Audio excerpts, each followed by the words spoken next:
It has long been a matter of some debate among lawyers and men of science whether I have done wisely in withholding from publication the narrative which I now set down. More than once an eminent authority upon criminal procedure has hinted to me that my silence has been a disservice to the cause of justice. On the other hand, my own instinct as a medical man has urged caution where the prestige of a new scientific method might be shaken in the public regard. Between these opposing pressures I have hesitated until advancing years have made me more indifferent to the opinion of the world and more anxious only to be faithful to the truth. The case which I am about to relate touches very nearly the branch of forensic study which concerns itself with finger marks and ridges upon the human skin. It was in the infancy of that science that Sherlock Holmes and I became involved in an affair where life and honour hung upon the proper understanding of certain impressions scarcely larger than a postage stamp. The episode belongs to the later years of our residence in Baker Street, when the electric light had already begun to invade some of the darker corners of London, but the great city was still wrapped to evening in its accustomed yellow fog. I recall with particular vividness the raw November morning upon which the matter was first brought under our notice. A chill wind from the river had driven the mist in long trailing wreaths along Baker Street, and the windows of our sitting room were filled with moisture so that the square of pale light beyond was blurred and spectral. Holmes had breakfasted early and now sat cross-legged in the armchair upon the half of his thin figure coiled like some great cat at ease, his keen, grey eyes half closed and his long nervous fingers pressed together beneath his prominent chin. Beside him upon the rug lay the untidy remains of the morning papers, which he had torn apart with a vigour proportioned rather to their dullness than to their interest. I on my side was occupied with my letters, which were few and unimportant, and with the medical journal in which I tried without much success to take a professional interest. The silence of the room was broken only by the ticking of the clock upon the mantel and the occasional crackle of a coal as it fell together in the grate. At length Holmes stretched out a hand for his pipe and spoke in that dry half-ironic tone which I knew so well. You perceive, Watson, that the world is determined for the present to be commonplace. I laid down my journal, for in such mood some striking observation might be expected to follow. Holmes indicated with a languid gesture the litter of newsprint at his feet. An alderman compromised in a building contractor scandal at a suburban Baptist chapel, a runaway apprentice recovered by his tearful parents, and a fire among the warehouses at the docks, which is solemnly declared to be an accident, although any man with eyes could deduce the paraffin had something to say to it. It is a singular thing that the supply of human folly should be inexhaustible, yet so little of it takes a shape which presents the least intellectual attraction. I smiled at his petulance, for I knew that under such complaints there lurked a hungry desire for work. Before I could frame an answer, there came a brisk rattle of crockery at the door, and Mrs. Hudson entered with fresh coffee and a deprecating cough. "There is a gentleman below, sir, who is very anxious to see you, and there is an inspector with him, if you please." Holmes glanced swiftly in at me, and the languor fell from him like a cloak. You observe the sequence, Watson. We were in want of a case, and Providence sends us a gentleman accompanied by an inspector. Therefore the gentleman is a client, and the inspector is a reluctant escort. His long limbs uncoiled as he rose, and the old light leapt to his eyes. Show them up, Mrs. Hudson. A few moments later our landlady admitted Inspector Lestrade of Scotland Yard, whose lean, sinewy figure and bird-like face were by this time very familiar to me. Behind him stepped a stranger, whom I set down at once as a man of affairs neatly dressed in dark frock coat and tall hat with a florid face and an air of injured respectability. Lestrade saluted Holmes with a mixture of professional reserve and unwilling admiration. Good morning, Mr. Holmes. I hope we do not intrude, but I thought even you might care to hear how far the Yard has got ahead of you in scientific matters. Indeed, Inspector, you whet my curiosity. Pray be seated and favour us with the latest triumph. The stranger sat down stiffly on the edge of the chair, which I placed for him, and Lestrade took his accustomed position upon one corner of the table, where he perched like a thin sardonic raven. This is Mr. Samuel Judd of the firm of Judd and Macfarlane, Colonial Importers of Mincing Lane. He has had the misfortune to discover that his business premises have been used for purposes very different from those he intended. It is more than a misfortune, Inspector. It is a monstrous outrage upon my honour and position. The man spoke with a certain theatrical indignation, yet there was genuine agitation in the tremor of his hands and in the beads of moisture upon his ruddy brow. You are not under arrest, Mr. Judd. That at least is something. Pray tell us in your own words what has occurred, while Inspector Lestrade will correct you if you stray from the official version. The merchant shot an uneasy glance at the inspector, then tightened his lips with an effort at self-control. Very well, if it must be gone through again, I shall be brief. Our house deals chiefly in tea, coffee, spices, and preserved fruits imported from India and the East.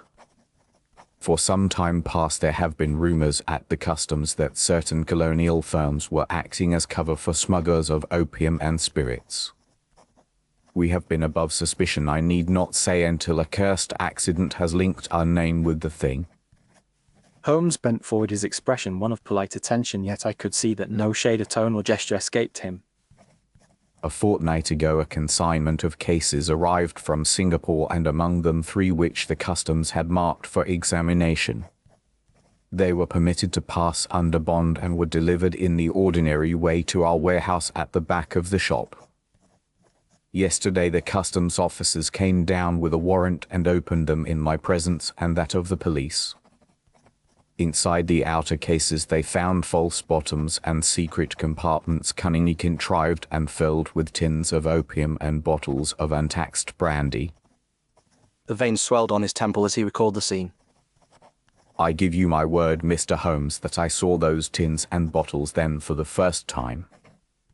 Yet my name is upon the warehouse register, and my premises have been the channel through which these cursed goods have passed.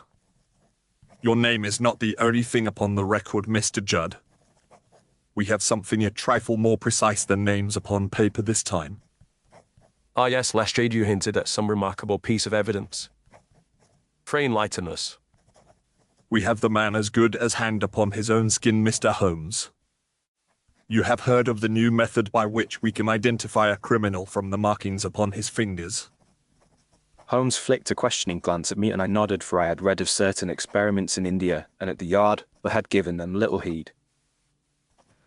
I have some knowledge of it, though I confess I have not yet seen much practical application. You will see enough to satisfy you now. On the lid of one of the outer cases and again on the brass catch of the secret compartment, our expert discovered a set of finger marks perfectly clear. By good fortune, Mr. Judd has lately introduced at the suggestion of the customs a system by which the prints of all his employees have been taken and kept on record. The marks on the crate and the catch correspond at every point with those of his chief clerk, a man named Arthur Pinner. There is not a line, ridge or wall that does not tally. And where is this highly distinguished clerk at present? In the cells, and well he may be. He has been with the firm many years, but that is no guarantee that he has not been feathering his own nest. He had the run of the warehouse and of the books, and he is a shy, secretive fellow by all accounts. Holmes rose and took a turn or two across the room, his hands behind his back and his head sunk. You interest me extremely, Inspector. You say that the prints were taken of all the staff. All of them. Mr. Judd can tell you so. I was reluctant at first, Mr. Holmes, for it seemed a fanciful notion, but the customs were pressing, and the young gentleman who lectured us at the Yard spoke so confidently of its value that I consented. Pinner was instructed to see that each man presented himself to have his fingers taken. He is punctilious to a fault, and I have no doubt that the records are complete. And this Pinner, what manner of man is he? A dry, precise creature who lives for his ledgers and invoices. He has been with us more than 10 years. I should have trusted him with the keys of my house. Yet it appears that all the while he has been betraying me under my very nose. Holmes shot me a swift glance, and I read in it that the last remark had not passed unnoted. Has he displayed any unusual spending of late, any signs of sudden wealth? None whatever. He lives in humble lodgings near Islington and dresses as poorly now as when he entered my service as a junior clerk. That proves nothing. We have seen too many men who hoard their savings in a stocking rather than flaunt them at a music hall. Quite so, but it is a fact to be placed upon the scale. What do you propose, Inspector? We have our man and our evidence, and the magistrate will commit him for trial this afternoon. I came round partly to inform you and partly to show you that the yard can move with the times. You have an eye for a clue, Mr. Holmes, but we can do something with a finger. Holmes smiled slightly at the crude jest. You will allow me to see this Clerk before he is finally disposed of. You are too late for that, Mr. Holmes. I must have him at the court within the hour. Then let him come to the court by way of Baker Street. I will be answerable for his safe conduct, and perhaps I may save the Crown the expense of the trial. I do not see that you can shake such evidence as we have. It is not my habit to prophesy in advance of the facts. Bring him here, Inspector, and bring with him, if you please, the photograph or record of the prints by which he proposed to secure his conviction. There was that in Holmes's voice which Lestrade had learned by experience not to disregard. The inspector hesitated, tugged at his thin moustache, and finally nodded. Very well, I will humour you. I warn you that you will lose your labour. Come, Mr. Judd, we must be getting back. The merchant rose in manifest relief, and yet with a lingering shadow of anxiety upon his broad face. If you can find any circumstance, Mr. Holmes, which eases the horror of this business for me, I shall be grateful. But I confess that from what the inspector tells me, the matter seems only too clear. The clearest matters are sometimes those which most repay examination. I shall do what I can for the sake of justice, not for that of any individual. When our visitors had left us, Holmes flung himself once more into his armchair, though the easy languor had given place to a singular alertness of expression. I knew that the machinery of his mind was already at work. For some minutes he remained silent, then he turned his piercing gaze upon me. Well, Watson, what is your view? I gave it with the frankness which he always encouraged. I pointed out that the use of the warehouse and of the false bottoms in the cases implied at least the connivance, if not the direct action of someone in a confidential position. The finger marks which Lestrade had described seemed to point conclusively to the clerk. Holmes nodded impatiently. You state the case as the prosecution would state it. Now try if you can to state it as the defence might. I suggested that the prints might have been placed there at some innocent time before the secret compartment was filled, but Holmes shook his head. Lestrade is no fool within the limits of his experience. He would have observed any such possibility. No, Watson, the clue is genuine enough, but I mistrust the deduction which is drawn from it. Consider this clerk of 10 years' service who lives in mean lodgings and spends nothing upon pleasure. Does that savour of a man enriched by a secret share in smuggling? I was compelled to admit that it did not. You have remarked also that the merchant spoke of him with a certain reluctant respect. He called him punctilious to a fault and would have trusted him with the keys of his house. Men do not speak so of rogues unless there is some very strong reason to deceive either themselves or others. Holmes rose once more and paced restlessly up and down the worn strip of carpet. There is something here which offends my sense of proportion. I confess that this new enthusiasm for fingerprints at the yard displeases me somewhat. Give the average policeman a toy, which he imagines to be infallible, and he will neglect the good old rule of considering the human probabilities.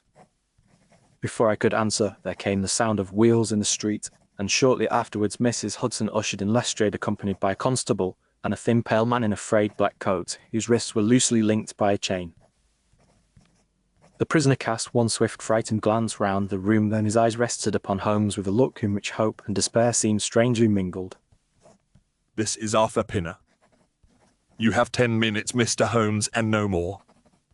Holmes bowed and motioned the clerk to a chair, while the constable remained by the door and Lestrade drew aside, yet kept us narrowly under observation. You're in sore trouble, Mr. Pinner, but you're among friends if you're an honest man. Tell us plainly how these things stand. The clerk clasped and unclasped his hands in a convulsive fashion.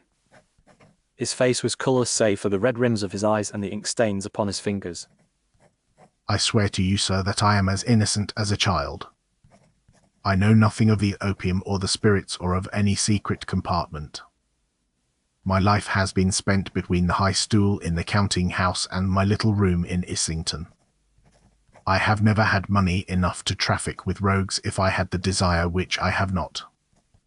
Let us begin at the beginning. How long have you been in the employment of Judd and MacFarlane? 11 years come January. I entered as a junior clerk at £1 a week, and by hard work I am now chief clerk and shipping secretary at £2.10. It is not riches, but it has been my pride that the books under my hand have never been a shilling out. The last sentence was spoken with a sudden fervour which impressed me more than all his protestations. There was in it the ring of a passion as intense as any gambler's craving. You're attached then to your work. It is the only thing that is mine. I have neither wife nor child nor near kin. When I sit with the ledgers before me and see the columns come right, I feel that there is one spot in the world where all is in order. What do you know of these cases from Singapore which were seized yesterday? Only that they came by the steamship Coromandel and were entered in the books in the usual way. They were placed in the rear portion of the warehouse where I seldom go. The opening of the cases is done under Mr. Judd's supervision, and I am seldom present. Yet your finger marks were upon the lid of one of the cases and upon the secret catch which opened the false compartment.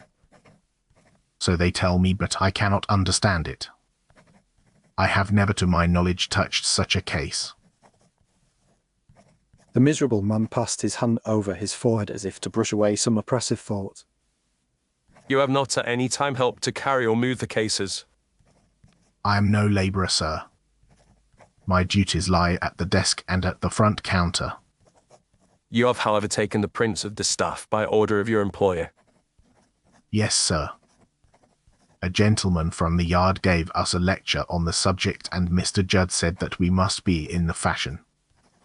He bade me see that each man presented himself at the counting house where I kept the glass plate, the ink, and the cards upon which the impressions were made. You took them yourself? In nearly every case. The men are rough, and some were inclined to laugh at the notion, so I had to be firm with them. Where are these cards kept? In a drawer in my desk, but the drawer is not locked. Who has access to that desk? Mr. Judd frequently, and any of the warehousemen if they need a paper while I am out at my dinner.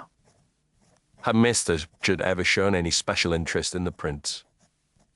He would sometimes open the drawer and look at them, and he once said in jest that if any man robbed him now he would only have to send his fingers to prison. Tell me, Pin, have you made any enemy in the house? None that I know. The men call me the machine because I am particular about the books, but they know that I am just. Holmes leaned forward, and his voice took a sudden note of gentleness which I have heard him use only when he was most deeply moved. Can your life may depend upon your exactness.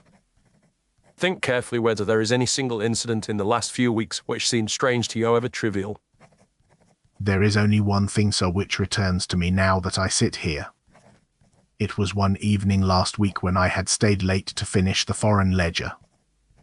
I was alone in the counting house and had just blotted the last entry when Mr. Judd entered in his overcoat and hat with his stick in his hand.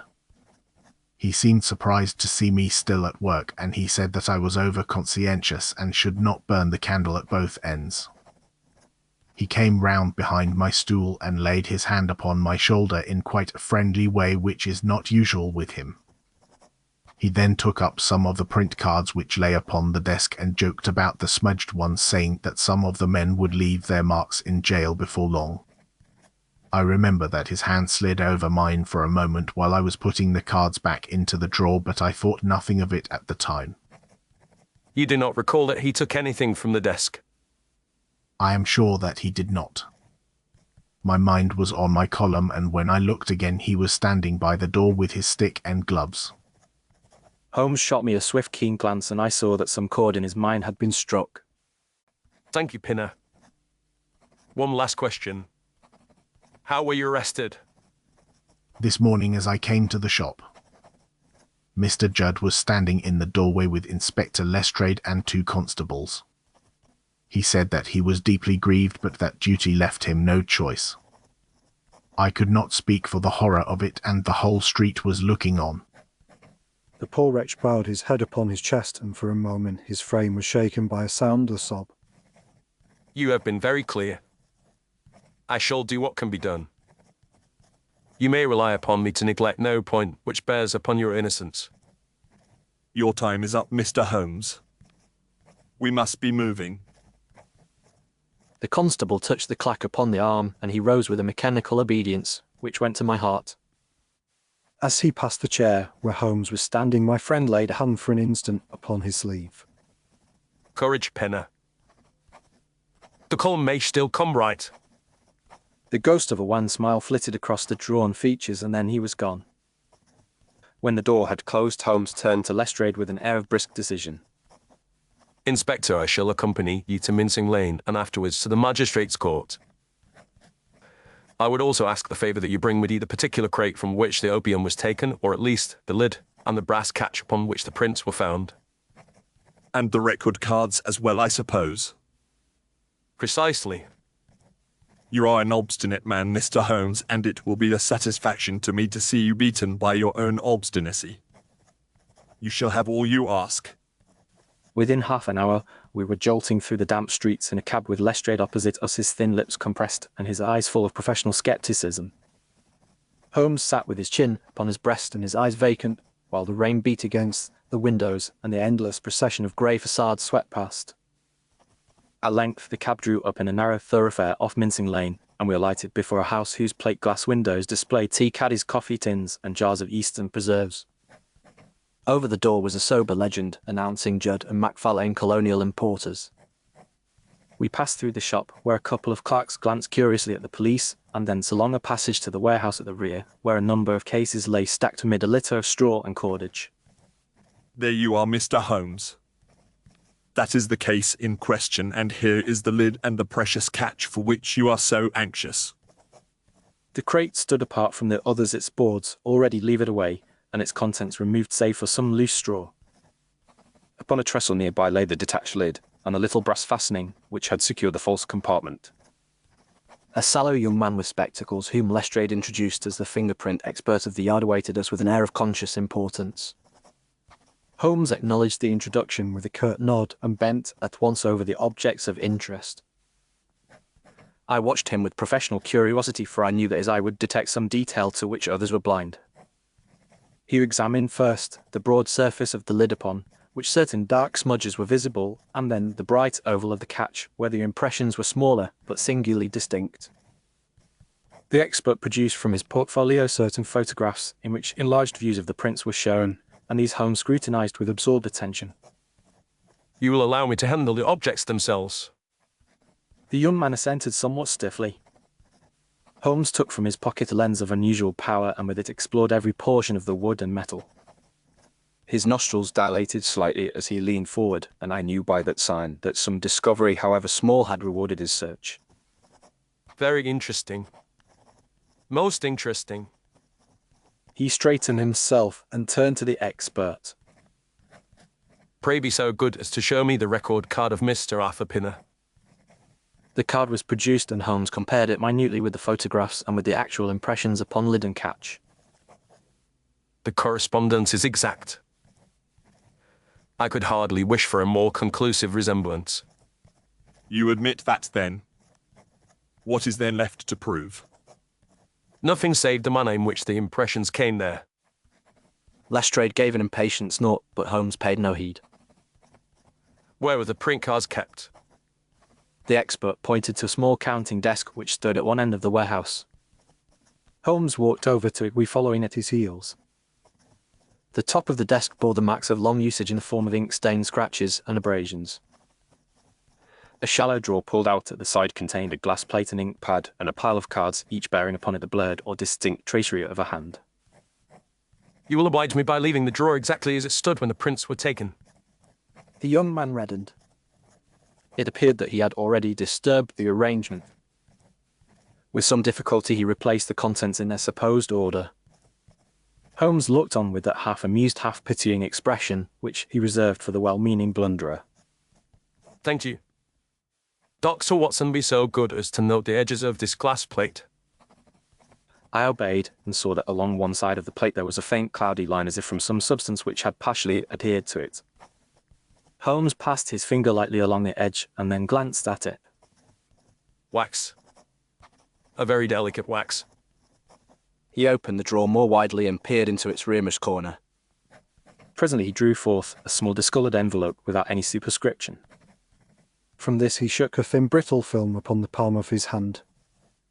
Even to my untrained eye, I could perceive upon its surface the delicate maze of a fingerprint reversed as though taken in relief. You perceive what's and how our case develops. Here we have a mould or negative of Pinner's right forefinger prepared with much care, and then for us to decide when it had served its purpose. Served its purpose. I do not follow you. You will follow me presently. I must ask you now to accompany me once more to Baker Street, for I have an experiment to make which cannot be delayed. We left the warehouse, the expert still staring blankly at the recovered mould, and drove rapidly back to our rooms. During the drive, Holmes preserved an absolute silence, his eyes closed and his chin sunk upon his breast so that I might have thought him asleep had I not seen the restless twitch of his fingers. Once in our sitting room he took from a drawer in his chemical corner a small bottle of black pigment, a lump of reddish wax, and a strip of clean board. Lestrade watched these preparations with a puzzled frown. Are you going to decorate our prisoner with a laurel wreath, Mr. Holmes? On the contrary, I hope to remove a wreath of a more fatal description from him. Observe. He softened the wax at the fire, pressed the recovered film into it, and then carefully peeled it away, leaving in the wax an exact hollow of the ridges and furrows. Into this hollow he brushed a little of the pigment, and then pressed the wax firmly upon the strip of board. When he lifted it, there appeared upon the surface a clear dark impression. He repeated the process upon a second and third board. Placing them side by side, he called Lestrade and me to examine them. These three prints are absolutely identical in every detail. You will admit that, Inspector? They look the same so far as I can see. Now compare them with this photograph of the print from the crate. Lestrade bent over the photograph and then over the boards, his brow wrinkled. They are alike, certainly. What do you deduce? Only this, that no human finger in its ordinary use leaves upon a surface three impressions which correspond at every microscopic point. The slightest difference in pressure, angle, or movement produces some variation. Therefore, when you find upon a crate and upon its secret catch impressions which agree with mathematical exactitude, you are dealing not with the natural play of fingers, but with a stamp reproduction produced by some such contrivance as I have shown you. Then you say that the prints on the crate and the catch are forgeries? I say that they are deliberate fabrications built upon a genuine foundation, namely the finger of Arthur Pinner. Someone in that warehouse obtained a mould of his print and has used it to direct suspicion upon him. But who could do such a thing, and why? Those are precisely the questions which we must answer. In the meantime, Inspector, I submit that you have no right to ask a magistrate to commit a man for trial upon evidence which is demonstrably manufactured. The magistrate can hear what you have to say as well as I. The case will not be disposed of on your word alone. I ask no more than that. You will bring Pinner before the bench, and I shall be there. You will also permit me to retain these boards and the mould as exhibits. You appear to be turning the court into a place of entertainment, Mr. Holmes. But I have no choice. Keep your toys if you please. With that ungracious consent, the inspector took his leave, promising to send a cab for us within the hour. In due course, the cab, which Lestrade had promised, bore us through the crowded streets to the magistrate's court, where Pinner was to be brought up for preliminary examination. It was a small, ill-lit room, thick with the smell of damp wood and humanity, and already half filled when we entered. At the table sat the magistrate, a dry, precise man with a heavy watch chain, while at one side the clerk shuffled papers, and at the other the reporters dipped their pens with languid curiosity. Arthur Pinner stood in the dock between two constables, his thin hands resting upon the rail, and his face as white as the linen at his throat. Mr. Judd occupied a seat near the solicitors, his florid countenance composed to an air of wounded dignity, and the fingerprint expert hovered in the background with his photographs under his arm. Lestrade briefly stated the case, laying particular stress upon the finger marks, and calling the expert to prove their agreement with the record card of the prisoner. The official gave his evidence with a certain complacency, and there was a murmur of interest when the photographs were handed up to the bench. The magistrate peered at them through his glasses, and I saw that the impression of certainty had already seized his mind.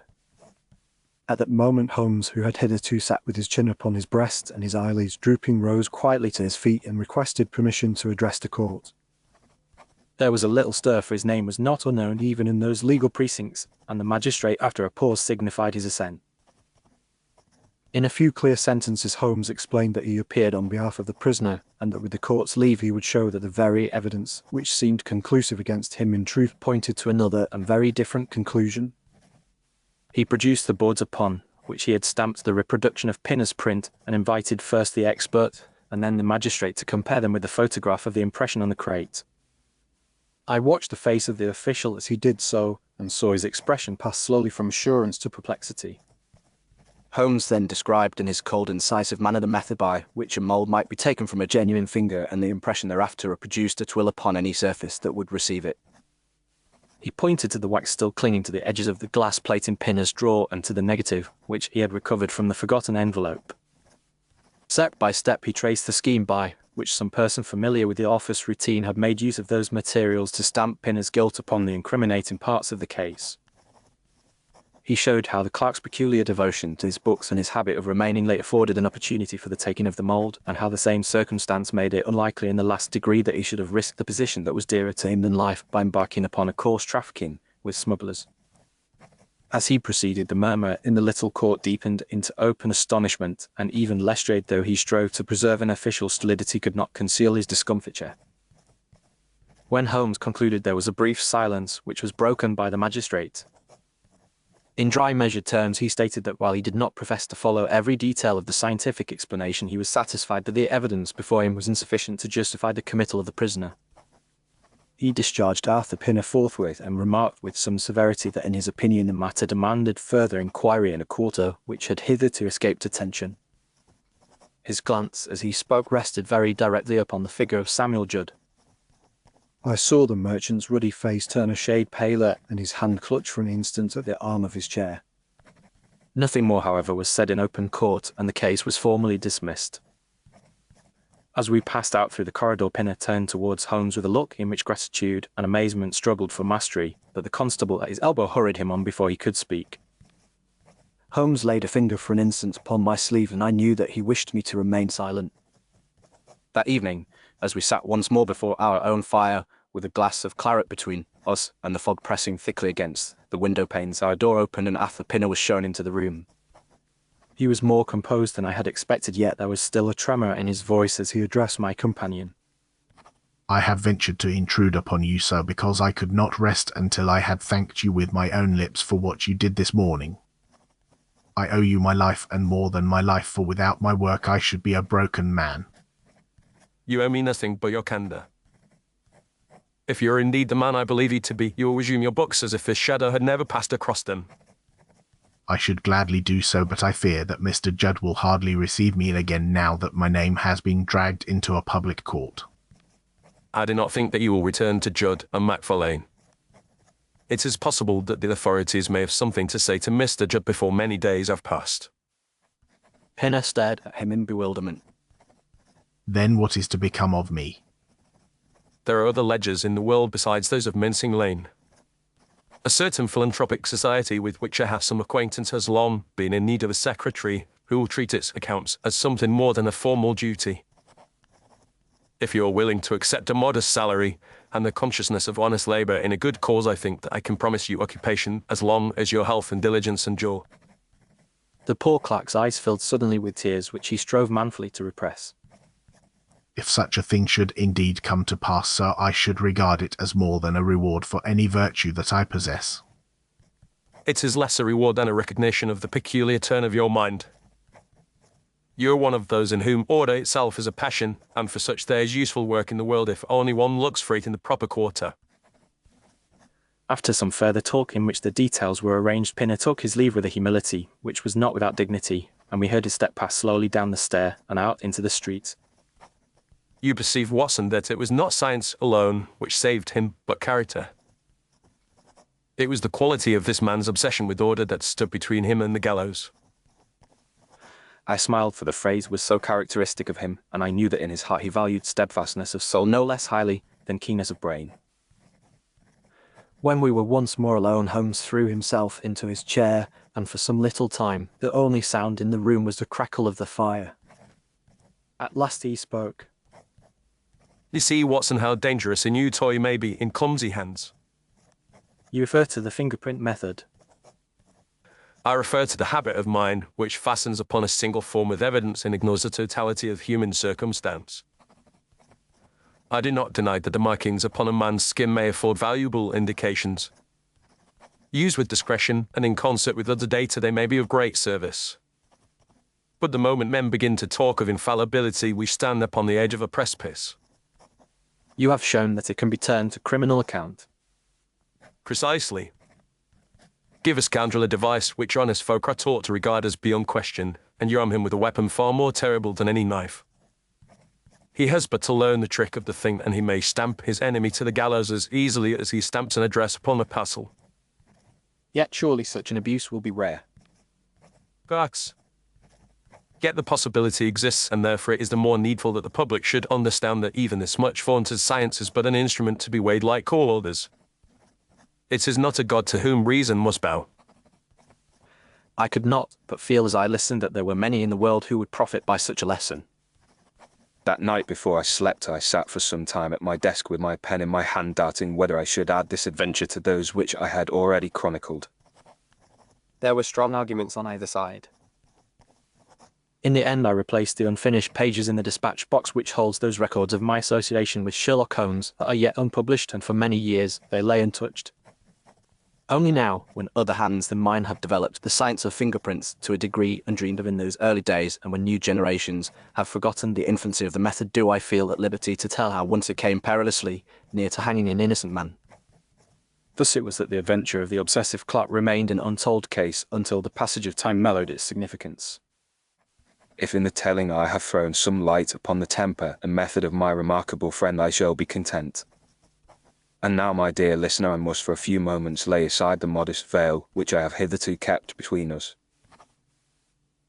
You have sat with me through the fogs of Baker Street and followed this strange passage of science and deceit to its end, and I am deeply grateful for your patience and attention. If this recital has pleased you, then I would most kindly ask that you show it by lending your support to the humble channel which has brought my old chronicles to your fireside. A simple mark of approval in the form of a like, and the small yet significant act of subscribing to this channel, will do more than you might suppose to encourage those who labour to revive these adventures. Should any thought or question have occurred to you while you listen, I would beg you to set it down in the comments, where it may be read and answered in due course, for such exchanges form a living bridge between teller and hearer. You will also observe that in the lower right corner of the screen there is a discrete code by which the modern world contrives its offerings, and you will find a similar link in the description beneath this recording, by means of either of which any token of material support you may care to bestow upon our endeavours will be most gratefully received. In that same description there are paths leading to other works in wholly different veins and cycles which have little in common save that they too seek to divert or comfort the mind that turns to them. If your taste should incline that way, I would be honoured should you explore them at your leisure. And now I must bid you farewell for the present, and trust that when the next of these untold histories of Sherlock Holmes is ventured into the light, you will once more take your place beside me and hear it to the end.